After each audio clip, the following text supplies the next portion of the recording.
नमस्कार, मैं हूं बालकृष्ण थरेजा। आप देख रहे हैं डेली लाइव। आइए शुरुआत करते हैं आज के मुख्य समाचारों की। केंद्र सरकार ने घटाए डीएपी खाद के दाम, भारतीय जनता पार्टी ने की प्रसन्नता व्यक्त। टीबी में महिला की मौत के मामले में गतिरोध जारी, माकपा कार्यकर्ताओं ने पुलिस थाना के समक्ष किया प्रदर्शन। आमजन में कोरोना के प्रति जागरूकता पैदा करने की कवायद, वार्ड संख्या 26 में निकाली जन जागरूकता रैली। विभिन्न मांगों को लेकर शराब ठेकेदारों का आंदोलन गुरुवार को चौथे दिन भी जारी, मदिरा विक्रेताओं ने आबकारी विभाग के खिलाफ की नारेबाजी। टीबी पुलिस ने हत्या के आरोप में 2 लोगों को किया गिरफ्तार, जोहर से मछली पकड़ने गए व्यक्ति की पीट कर दी गई थी हत्या। और अब समाचार विस्तार से। केंद्र सरकार ने किसानों को बड़ी राहत प्रदान करते हुए डीएपी खाद के दामों में कटौती की है। भारतीय जनता पार्टी ने केंद्र सरकार के इस निर्णय की सराहना करते हुए इसे किसान हित में बताया।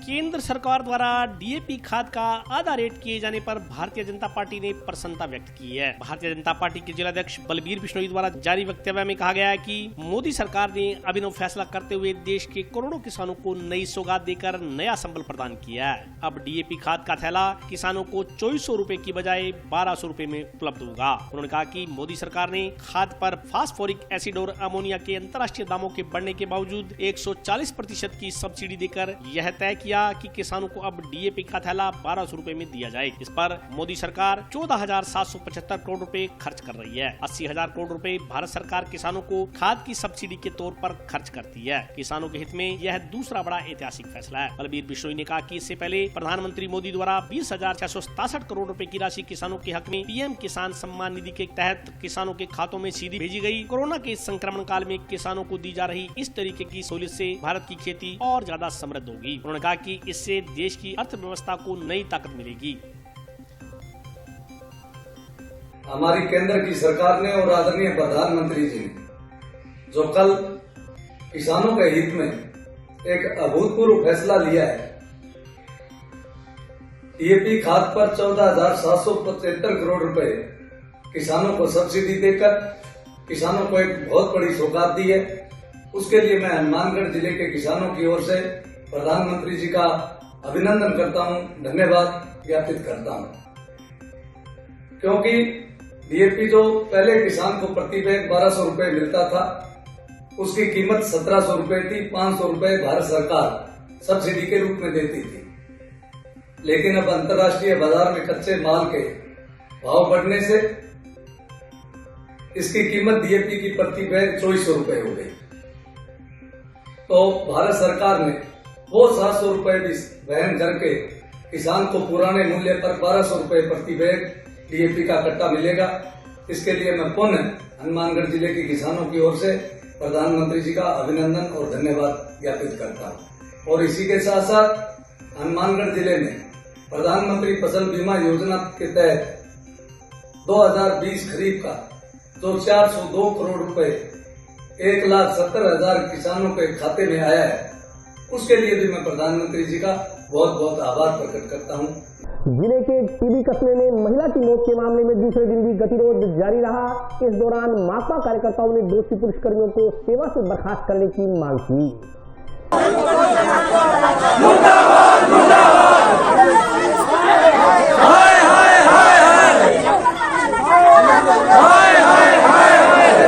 जिले के टीबी कस्बे के वार्ड 16 में एक महिला की मौत के मामले में शुक्रवार को भी गतिरोध जारी रहा। आक्रोशित ग्रामीणों और माकपा कार्यकर्ताओं ने पुलिस थाने के आगे जमकर प्रदर्शन किया। प्रदर्शन के दौरान मौके पर भारी पुलिस जाब्ता तैनात रहा। प्रदर्शन के दौरान अधिकारियों ने आंदोलनकारियों से वार्ता की जो सिरे नहीं चढ़ पाई। वार्ता में अतिरिक्त पुलिस अधीक्षक जसाराम बोस, रणवीर मीणा, संगरिया के पुलिस उप अधीक्षक दिनेश राजौरा, रणवीर साई आदि ने आंदोलनकारी नेताओं के साथ बातचीत की। इस दौरान परिजनों ने कहा कि उन्हें न्याय मिलना चाहिए। जब तक उनकी मांगों पर सहमति नहीं बनती, वे मृतक महिला का शव नहीं लेंगे। वहीं इस मौके पर धरना प्रदर्शन को संबोधित करते हुए माकपा नेता रामेश्वर वर्मा ने पुलिस पर महिला की मौत मामले में गंभीर आरोप लगाए। उन्होंने कहा कि जब तक थाना अधिकारी सहित अन्य पुलिस कर्मियों पर कार्रवाई नहीं की जाएगी, यह आंदोलन जारी रहेगा। सभा में बोलते हुए डीवाईएफआई के प्रदेशाध्यक्ष जगजीत सिंह जग्गी ने आरोप लगाया कि मामले में पुलिस महकमा थाना अधिकारी समेत पुलिस कर्मियों को बचाने में लगा हुआ है, लेकिन जब तक थाना अधिकारी और संबंधित पुलिस कर्मियों को निलंबित नहीं किया जाता, महिला का शव नहीं लिया जाएगा। उन्होंने कहा कि शुक्रवार को फिर से थाने के समक्ष प्रदर्शन किया जाएगा। वहीं गुरुवार को मंगलवार देर शाम को हुए मामले का वीडियो भी सोशल मीडिया पर वायरल हो रहा है, जिसमें कुछ लोग पत्थरबाजी करते हुए दिखाई दे रहे हैं। पुलिस की गाड़ी बचकर जाती हुई दिखाई दे रही है तथा महिला को उठाकर लाते हुए दिखाई दिया जा रहा है। बहरहाल मामले में परिजनों का कथित तौर पर आरोप है कि पुलिस की मारपीट व मुठभेड़ में महिला की मौत हुई। तो वहीं वायरल वीडियो का हवाला देते हुए पुलिस का कहना है कि पत्थरबाजी से बचकर पुलिसकर्मी खुद की जान बचा रहे थे। पुलिस अधीक्षक श्रीमती प्रीति जैन ने कहा कि महिला की मौत के मामले में पुलिसकर्मियों का कोई हाथ नहीं है। उन्होंने मृतक के परिजनों से आग्रह किया कि वे महिला का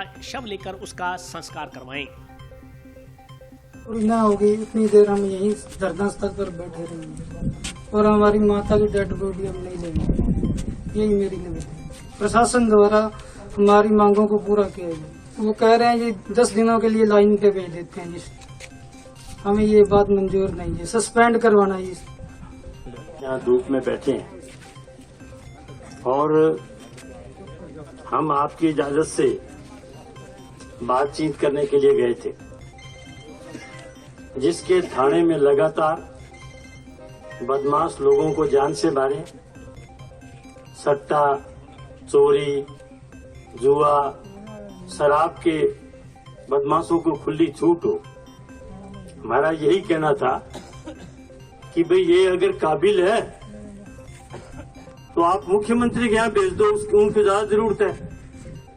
मुख्यमंत्री को तो यहाँ कम से कम शांति रहनी चाहिए, वहां तो अच्छा आदमी होना चाहिए। इनको वहां भेज दो, कोई और अच्छी जगह ले जाओ। अभी वो ये कोशिश कर रहे हैं, दलाल सक्रिय किए उन्होंने संगरिया से, दूसरी जगह से। पुलिस के जो दलाल हैं, कोई कहते हैं किसानों का नेता है, कोई कहते हैं मजदूरों का नेता है, उनको सक्रिय किया है कि किसी भी तरह से ये भूप सिंह यहां से हिलना नहीं चाहिए। वो आए हैं, लोगों को इकट्ठा कर रहे हैं, बात कर रहे हैं कि भूप सिंह का कुछ नहीं बिगड़ना चाहिए। किसी की मां की मौत हो जाए, किसी के भाई की मौत हो जाए, किसी के परिवार को अनाथ कर दे, शराब, जुआ और लगातार ये ड्रग का नशा लोगों के घरों की रोशनी को छीन ले, इनसे चिंता नहीं। यहाँ की एसपी भी अड़ी हुई है इस बात पे कि नहीं, ये तो यहां से हिलना नहीं चाहिए। एक कांग्रेस की भी नेता है, मैं नाम तो नहीं जानता क्या है कोई, वो भी कह रही है नहीं नहीं नहीं नहीं, वो तो हमारे रिश्तेदार है, वो अपनी रिश्तेदारियां पाल रहे हैं। और ये सही है कि कमा के देता है, वो यहां से जो आपसे इकट्ठा करता है, लोगों से इकट्ठा करता है। कल शराब के ठेकेदार भी थे, मारू 10 लाख ले लो, मारू 15 लाख ले लो, देना मना कुछ नहीं। अरे तुम लोगों के कत्ल करने को तैयार रहते हो। आज मृतका बलवीर कौर के पुलिस द्वारा पीटने पे जो मृत्यु हुई है, पुलिस ने पीट करके बलवीर कौर को मारा है, उस सिलसिले में आज धरना हमारा तीसरे दिन भी जारी है और लगातार हम लोग विरोध प्रदर्शन कर रहे हैं। यहाँ के जिला स्तर के आला अधिकारी आए हैं, उन्होंने आकर के पहले तो हमें ये लगा, आश्वासन दिया कि वो हमारी बात को मानेंगे। वो पिछले 2-3 घंटों से हमारी वो तमाम बातों को घुमाते रहे। हमारा प्रशासन से ये कहना है कि जब तक हमारी मांगे पूरी नहीं की जाती, उन दोषी कर्मचारियों को, पुलिसकर्मियों को यहाँ से दफा नहीं किया जाता, हमारी लड़ाई जारी रहेगी, हमारा धरना जारी रहेगा। और कल इस पुलिस थाना के सामने पूरे इस इलाके के किसान और मजदूर, विद्यार्थी और नौजवान बड़ी संख्या में पहुंचेंगे और हमारे पार्टी के 2 विधायक भी वो आज शाम से वहां चल करके यहाँ पहुंचेंगे। मैं तमाम लोगों से ये अपील करूंगा कि इस आंदोलन को सफल बनाने के लिए कल ज्यादा से ज्यादा संख्या में पहुंचे और पुलिस प्रशासन भी अपनी हठधर्मिता छोड़े और सकारात्मक वार्ता की तरफ बढ़े, ताकि बलवीर कौर और उनके परिवारजनों को न्याय मिल सके। यही आज के इस मांग हमारी। यहाँ के जो दोषी पुलिसकर्मी हैं, सीआई समेत तमाम लोगों को सस्पेंड किया जाए और पीड़ित परिवार को 10 लाख रुपए मुआवजा दिया जाए और एक एफआईआर दर्ज की जाए। ये हमारी मांग है। पूरी तहसील भर में जो नशा चल रहा है उस पर रोक लगाई जाए। ये हमारी 5 सूत्री मांगे हैं, लेकिन प्रशासन अपनी इन मांगों को इधर से उधर अटकाने में लगा है। हम अपनी बातों से पीछे हटने वाले नहीं हैं, हमारे मुद्दे हैं उनसे पीछे हटने वाले नहीं हैं और हमारी लड़ाई जारी रहेगी। अब तक जो जानकारी सामने आई है 19/5/2021 को जो घटना हुई टिब्बी वार्ड नंबर 20 के आसपास, उसमें 2 पक्षों में झगड़ा होने पर थाने पर इत्तला मिली, जिस पर कि थाने का डीओ और अन्य कर्मचारी घटना मौके पर पहुंचे। मौके पर जो एक पक्ष के लोग थे उनमें से कुछ लोगों को पुलिस ने राउंड अप किया और उन्हें जब लाने लगे तो कुछ महिलाएं बीच में आ गई और कुछ पत्थरबाजी वगैरह शुरू हो गई, जिसकी वजह से धक्का मुक्की हुई। उसी क्रम में एक महिला को चोट लगी और बाद में जब हॉस्पिटल में उनको उपचार अधीन थे तब उनकी डेथ हो गई। इस पूरे प्रकरण में धारा 302 के तहत मृतका के पुत्र के द्वारा थाना पर प्रकरण दर्ज करवाया गया और जिसका अनुसंधान जारी है और पूरा प्रयास किया जा रहा है। मृतका के परिजनों के साथ और अन्य लोगों के साथ वार्ता चल रही है कि डेड बॉडी जो है अभी मॉर्चरी रूम में रखी हुई है वो उसका पोस्टमार्टम करवाएं और अनुसंधान करके जो भी दोषी है उसको गिरफ्तार किया जा सके। आबकारी विभाग की गलत नीतियों के खिलाफ शराब ठेकेदारों द्वारा किया जा रहा आंदोलन वीरवार को चौथे दिन भी जारी रहा। आबकारी विभाग होश में आओ, आबकारी विभाग होश में आओ। राज्य सरकार द्वारा शराब ठेकों को लेकर जारी की गई गाइडलाइन का लगातार विरोध हो रहा है। शराब ठेकेदार नई गाइडलाइन का विरोध कर रहे हैं। शराब ठेकेदारों का कहना है कि नई गाइडलाइन के चलते उन्हें भारी नुकसान हो रहा है। शराब ठेकेदारों की पिछले 4 दिन से जारी हड़ताल आज गुरुवार को भी जारी रही। शराब ठेकेदारों ने राज्य सरकार से दुकानों की न्यूनतम गारंटी 70% कम करने की पुरजोर मांग की है। शराब ठेकों के खोलने के समय में बदलाव किए जाने के विरोध में आबकारी विभाग के शराब गोदाम के आगे क्षेत्र के शराब ठेकेदारों द्वारा दिया जा रहा धरना गुरुवार को चौथे दिन भी जारी रहा। गुरुवार को शराब ठेकेदारों ने शराब की नई गाइडलाइन के विरोध में जमकर नारेबाजी की। मांगे नहीं माने जाने पर आंदोलन तेज करने की भी रणनीति बनाई गई। शराब ठेकेदारों का कहना है कि कोरोना गाइडलाइन के तहत शराब ठेके खोलने के समय अवधि कम होने के कारण भारी आर्थिक नुकसान का सामना करना पड़ रहा है। उन्होंने कहा कि राज्य में धारा 144 के चलते शराब की दुकानों पर बिक्री नाम मात्र की रह गई है, जिस कारण सरकार तुरंत प्रभाव से शराब की दुकानों की 70% न्यूनतम गारंटी कम कर शराब ठेकेदारों को राहत प्रदान करे। इसके अलावा दुकान खोलने का समय 10 बजे से शाम 8 बजे तक किए जाने की भी मांग की गई है। इस अवसर पर विनोद बिश्नोई, पूनम स्वामी, सुरेश बिश्नोई, जयवीर देड़ू, सुरेश छिंपा, पवन सिंह राठौड़, देवीलाल बेनीवाल, संदीप सहारण, उदय सिंह राठौड़, मदन न्योल, प्रहलाद सिंह शेखावत सहित अन्य मदिरा विक्रेता उपस्थित रहे। अनुज्ञाधारियों का अलग अलग आबकारी सर्किल वाइज बादरा, नौर, हनुमानगढ़ और हनुमानगढ़ अंग्रेजी गोदाम पे लगातार हमारी मांगों को लेकर आज धरने का चौथा दिन है। हमारी जब तक मांग पूरी नहीं की जाएगी तब तक हमारा धरना जारी रहेगा।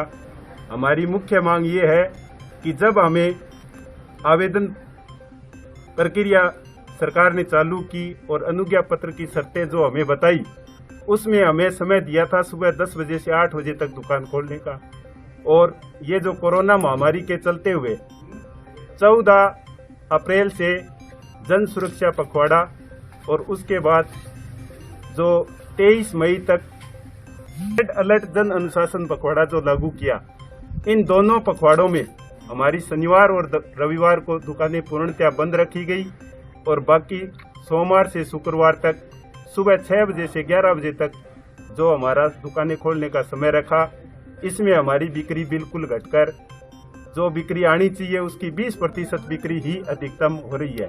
तो हमारी हालात आज ये हो गई कि हमारी दुकानों के अंदर शराब की पेटियां रखने के लिए जगह नहीं रही और बाकी हमारी गारंटी उठाने के लिए जो मासिक गारंटी होती है वो पूरी करने के लिए हमारे पास पर्याप्त पूंजी नहीं रही। इस कारण हमें मजबूर होकर आज ये धरना प्रदर्शन करना पड़ रहा है। जब तक सरकार हमारी मांगे नहीं मानेगी तब तक हमारा धरना जारी रहेगा। कल तीसरे दिन हमारे सुनने में आया है कि हमारे उच्चाधिकारियों की कमिश्नर साहब के साथ और फाइनेंस सेक्रेटरी के साथ वीसी थी, उसमें केवल आश्वासन मिला है कि देखेंगे, कम कर देंगे। लॉकडाउन के चलते मिट्टी के बर्तन बनाने वाले कुंभकारों को आर्थिक समस्याओं का सामना करना पड़ रहा है। कोरोना संक्रमण तथा लॉकडाउन के कारण लघु धंधों पर काफी बुरा असर देखने को मिल रहा है। लॉकडाउन के चलते मिट्टी के बर्तन बनाने वाले कुम्हार वर्ग को आर्थिक समस्याओं का सामना करना पड़ रहा है। मिट्टी के बर्तन विक्रेताओं का कहना है कि लॉकडाउन के चलते कोरे पानी के घड़े, मिट्टी के चूल्हे, तंदूर आदि की बिक्री में भारी गिरावट आई है। विक्रेताओं ने बताया कि पहले बाजार में काफी चहल पहल रहती थी और काम भी सामान्य रूप से चल रहा था। लॉकडाउन की स्थिति के बाद मिट्टी के बर्तनों की बिक्री में भारी गिरावट आई है। उन्होंने बताया कि मिट्टी के बर्तनों का इस्तेमाल करना सेहत के लिए काफी अच्छा है, लेकिन बावजूद इसके लोग आधुनिकता की दौड़ में शामिल होकर मिट्टी के बर्तनों को भूलते जा रहे हैं। ये बताओ मेरी मटका नहीं आया कि मटका में बिक्री तो है ठीक है, पर मटका मिला को नहीं।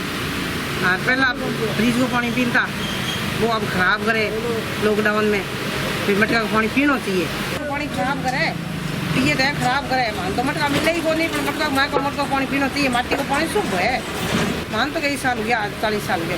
काम तो भी ठीक है, पर माल मिले को मोल बेचा मैं चुटा ले तो वहाँ गाड़ी आन कौन दे बना जगह कौन गिरी बनाऊंगा, खुद ही बैठने जगह कौन तो मटका बनाऊंगा भाई। वास्ते 2 महीनों में तो आज आया, सारा सामान पड़े करा की। अब बैठा तो गिराया का बेचारा मटका करे, पर मटका मिले कौन पीछे में कौन मिले मटका। लोग कहते महंगा है, पर मिले कौन मिलता। एक बड़ा कोई 70 को है, कोई 80 को है, कोई 100 को है, कोई 150 को है, अलग अलग हिसाब है, कोई 200 को है। बाई बाट में बिका ही कौन मटका ही कौन बिका। ऐसा गड्ढे सी इलाज है, क्या करा मैं तो घरे बैठा मटका और क्या करा। गड्ढे सी इलाज है, कोरोना बास को बढ़िया हो जाओगे जो लेवागा तो लोग लेवा ही कौन क्या करा। फर्क सारो ही है, वो बीमारी को करे वो बढ़िया देसी इलाज है। बेचन हो गया 60 साल हो गया, सारा फर्क हो गया, सारा घरे वाला बैठा। जोहर से मछली पकड़ने गए एक व्यक्ति की पीट कर हत्या करने के आरोप में पुलिस ने 2 लोगों को गिरफ्तार किया। अर्धरात्रि को जोहर से मछली पकड़ने आए एक जने की पीट कर हत्या के मामले में पुलिस ने त्वरित कार्रवाई करते हुए 2 लोगों को गिरफ्तार किया। इस संदर्भ में जानकारी देते हुए पुलिस अधीक्षक श्रीमती प्रीति जैन ने बताया कि गांव शेरेका में मंगलवार रात जोहर में मछली पकड़ने आए 2 जनों पर अज्ञात लोगों ने हमला कर दिया था। इस दौरान एक जने की हत्या हो गई थी, जबकि दूसरा घायल हो गया था। सूचना मिलने पर मौके पर पुलिस पहुंची तथा मृतक के शव को टीबी के सामुदायिक स्वास्थ्य केंद्र की मोर्चरी में रखवाया, जबकि घायल को इलाज के लिए भर्ती करवाया गया। पुलिस के अनुसार सूर्यवाला निवासी प्रीतम सिंह मक्खन सिंह मंगलवार रात को मछली पकड़ने के लिए शेरेका के जोहड़ पर आए, तभी अज्ञात लोगों ने उन पर हमला कर दिया। इसमें 42 वर्षीय प्रीतम सिंह की मौके पर ही मौत हो गई, जबकि मक्खन सिंह घायल हो गया। पुलिस ने मामले में त्वरित कार्रवाई करते हुए रिपोर्ट के आधार पर जांच आरंभ की। जांच में आरोपी सचिन उर्फ बच्ची पुत्र पप्पू राम मेघवाल उम्र 20 साल तथा शेरेका निवासी राकेश कुमार पुत्र अशोक कुमार बिश्नोई को बापर्दा गिरफ्तार कर लिया गया। पुलिस अधीक्षक ने बताया कि मामले में राजवीर पुत्र चूनाराम मेघवाल तथा सोनू उर्फ सोनी पुत्र भूप सिंह मेघवाल अभी पुलिस को वांछित है और पुलिस उन्हें शीघ्र ही गिरफ्तार कर लेगी।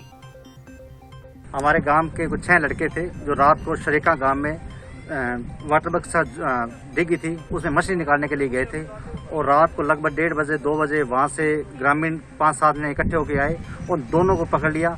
4 वहां से अपनी जान को बचा के भाग गए और उन्होंने दोनों के साथ अत्यंत मार कुटाई की और जिससे एक ने अपना दम तोड़ दिया और एक हॉस्पिटल में पड़ा है, हनुमानगढ़ हॉस्पिटल में पड़ा है। और हमें उन जिन्होंने अपराध किया है उनको सख्त सजा मिलनी चाहिए। ये सूर्यवाड़ा से बंदे रात को ये शरीका गए थे मछली चोरी करने के लिए, ये 6 जने थे। तो वहाँ उन्होंने गांव वालों ने घेरा घूरा डाल के इनको पकड़ लिया, 2 पकड़े गए और 4 भाग गए।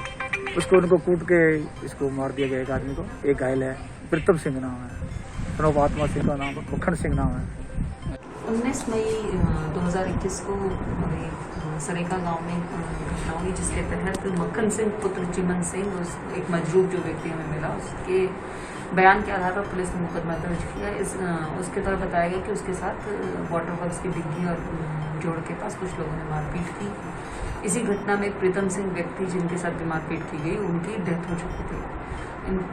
इस प्रकरण में धारा 302 के तहत मुकदमा दर्ज करते हुए पुलिस द्वारा गहन अनुसंधान किया गया। आरोपियों को जो कि अब तक अज्ञात थे उनको तलाश करने के पूरे प्रयास किए और गहन प्रयासों के फलस्वरूप 24 घंटे में पुलिस टीम को सफलता प्राप्त हुई और 4 आरोपी इसमें सामने आए, जिनमें से 2 आरोपी सचिन उर्फ बच्ची और पुत्र पप्पूराम जी मेघवाल जो सरेका के रहने वाले हैं और दूसरे राकेश पुत्र अशोक बिश्नोई, ये भी सरेका गांव का रहने वाला है। इन 2 को पुलिस ने बापर्दा गिरफ्तार किया। जो पीड़ित मजरूब पक्ष है उसमें एक व्यक्ति की डेथ हुई और एक व्यक्ति घायल है, जिसने हॉस्पिटल में अपना बयान दिया। उसके आधार पर पुलिस ने प्रकरण दर्ज किया। इसमें अभी जो वर्तमान में अब तक के अनुसंधान में सामने आया है कि वाटर वर्क्स की डिग्गी और उसमें उसके आसपास मारपीट की घटना हुई है। इस प्रकार का किसी व्यक्ति का रोल आएगा तो निश्चित रूप से उसके खिलाफ करी जाएगी। इसका मुख्य कारण गांव में जो सार्वजनिक तालाब और वाटर वर्क्स की डिग्गी है उसमें जो मछली पकड़ने के लिए जब ये लोग यहाँ आए और इन लोगों को पता लगा तो इन्होंने उनके साथ मारपीट कर दी। मुख्य रूप से अभी तक यही अनुसंधान में सामने कोई कारण आएगा तो आप कॉल करें। और अब अगला ब्रेक का हाजिर होता हूँ छोटे से ब्रेक के बाद।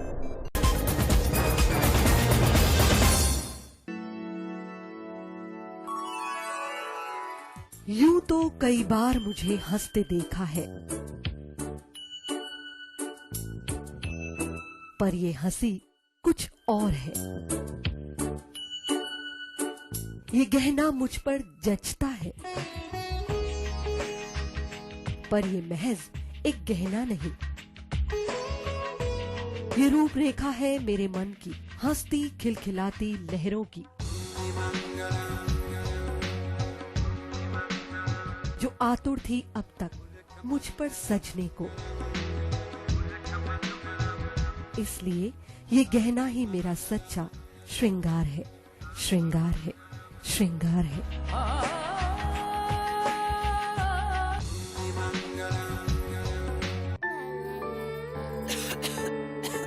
दीदी ये देखो,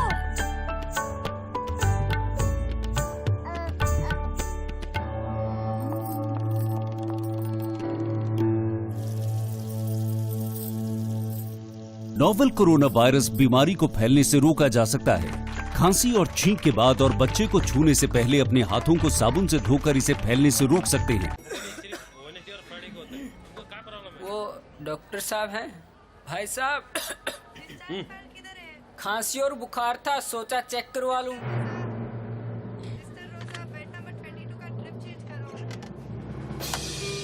नोवेल कोरोना वायरस बीमारी को फैलने से रोका जा सकता है। बुखार के साथ खांसी और छींक होने पर तुरंत नजदीकी हेल्थ क्लिनिक या केंद्र जाएं। ब्रेक के बाद स्वागत है। आइए नजर डालते हैं अगले समाचारों पर। शहर में बढ़ती आवारा पशुओं की तादाद से आमजन परेशान है। स्थानीय नागरिकों ने आवारा पशुओं की धरपकड़ कर आमजन को राहत दिलाने की मांग की है। शहर में बढ़ते आवारा पशुओं की तादाद से आमजन परेशान है। स्थानीय नागरिकों का कहना है कि जहां तहां गलियों में आवारा पशु घूमते रहते हैं, जिससे आए दिन दुर्घटनाएं होती रहती हैं। नागरिकों के अनुसार गांव के कुछ लोग रात्रि के समय आवारा पशुओं को शहर की सीमा में धकेल जाते हैं। ये आवारा पशु भूख से बेहाल जबरदस्ती घरों में घुसकर दुर्घटनाओं को अंजाम दे रहे हैं। नागरिकों ने नगर परिषद से आवारा पशुओं की धरपकड़ कर उन्हें फाटक में देकर आमजन को राहत प्रदान करने की मांग की है। देखा जाए कि शहर के अंदर गली गली में आवारा पशुओं की आवाजाही आजकल बहुत ज़्यादा हो चुकी है, जिससे कि दुर्घटना का दिन ब दिन स्तर बढ़ता जा रहा है। और जैसे हम एक उदाहरण दें कि हम फ्रूट सब्जी की दुकान लगाते हैं तो हमको भी नुकसान पहुंचाते हैं। वो इससे नगर पालिका से अनुरोध है कि उनको एक स्थान बनाया जाए जहाँ पे उनको रखा जाए। सड़क दुर्घटना से भी काफ़ी नुकसान हो रहा है। कल भी परसों भी न्यूज़पेपर में आया हुआ था कि अगर के नुकसान हुआ था। हम यही मांग करते हैं सरकार से कि नगर परिषद से कि ज़्यादा से ज़्यादा उनके लिए एक स्थान बनाया जाए और उसको कंट्रोल किया जाए। शहर में आए दिन में सड़कों पर आवारा पशु घूमते रहते हैं, जिससे कि दुर्घटना हो जाती है। कभी बाइकों से टक्कर, कभी गाड़ियों से टक्कर लग जाती है। हमारे नगर पालिका से ये निवेदन है कि उसका कोई इंतजाम किया जाए, या तो गौशाला में भेजा जाए, जिससे कि दुर्घटना ना हो। प्रशासन इसके खिलाफ कोई कार्रवाई करें, जिससे कि लोगों को कोई नुकसान ना हो, उनको वहाँ पर भेजा जाए गौशाला में। ये मेन रोड पे सर घूमते रहते, कभी गाड़ी में बैठ जाते हैं, या आपसी में लड़ने लग जाते गाड़ी बाइकों पे करते हैं, इससे बहुत नुकसान होता है। लॉकडाउन के चलते सर्विस वर्ग के लोगों को 2 वक्त की रोटी का जुगाड़ कर पाना मुश्किल हो गया है। ठेला चालकों ने सरकार से आर्थिक सहायता मुहैया करवाने की मांग की है।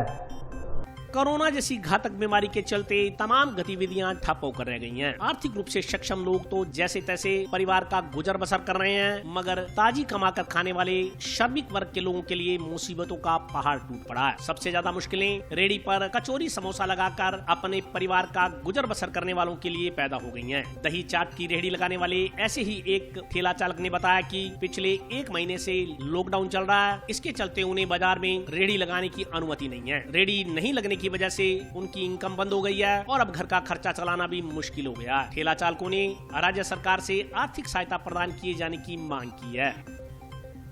रेहड़ी संचालक को बाजार में फास्ट फूड की रेहड़ियाँ वगैरह लग रही है, चाय की रेहड़ियाँ नहीं लग रही, बहुत सामना करना पड़ता है। घर बैठे क्या करें, सरकारी कोई गाइडलाइन आई नहीं लगाने की, कुछ भी प्रकार की। समस्या यही है, प्रॉपर टाइम दिया नहीं सरकार ने लगाने के लिए, इसलिए लगाए भी तो कैसे लगाएं, लोग खाते नहीं हैं। मांग तो ये करते हैं कि सरकार थोड़ा सा सहायता राशि प्रदान करे, जो नगर पालिका ने वो बनवा के दे रखे आई कार्ड, उसके हिसाब से सहायता प्रदान की जाए, इसलिए ये मांग करते हैं। चाय की दुकान पहला ही लगाते हैं, चाय कभी खुलती नहीं है, पूरी से तो खुलती नहीं है, कभी खोलते हैं कभी नहीं खोलते, परेशानी पूरी है। ना ही तो कोई सरकार से कोई सहायता तो है नहीं, और यही गुजारिश है हमारे तो सरकार से कि हमें कोई सहायता दी जाए या कोई दुकान खोलने पूरी वगैरह है नहीं, कोई यात्री ना तो कोई यात्री है, ना गाड़ियाँ वगैरह, ना ही कोई नौकरी, काम धंधा है। घरेलू खर्चे बचे, घरेलू खर्चे जो वो तो पूरे होते नहीं इससे। कोरोना महामारी के प्रति जागरूकता पैदा करने के उद्देश्य को लेकर टाउन स्थित वार्ड संख्या 26 में जन जागरूकता रैली निकाली गई।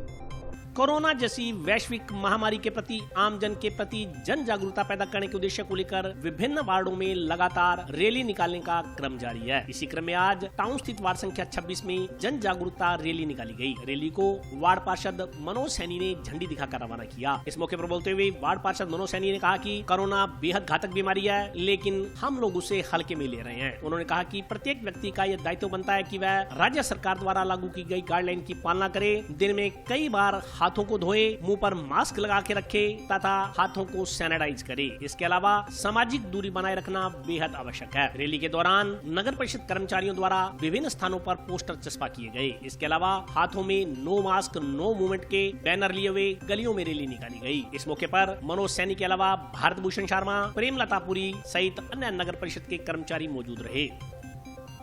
कोरोना वैश्विक महामारी के लिए राजस्थान सतर्क है कि आज रैली वार्ड नंबर 26 में टीम प्रभारी भारत भूषण जी और हमारी प्रेमलता जी, CSI साहब हमारे सुशील जी ने आज रैली निकाल कर लोगों को जागरूक किया।